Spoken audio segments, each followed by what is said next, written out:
4 plus 4 times 4 divided by 4. 4 plus 4 gives us 8, and 8 times 4 is 32. Now, 32 divided by 4 is 8, but this answer is incorrect. The reason is that there is a fixed set of rules in math called the order of operations, commonly known as PEMDAS in some countries or BODMAS in some other countries, but they mean the same thing. In this rule, the letters P or B stand for parentheses or brackets, E or O stands for exponents or order, M and D stand for multiplication and division, and A and S stand for addition and subtraction.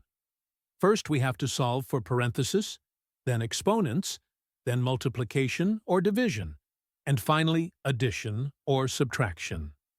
Remember that multiplication and division have equal priority, and we have to work from left to right.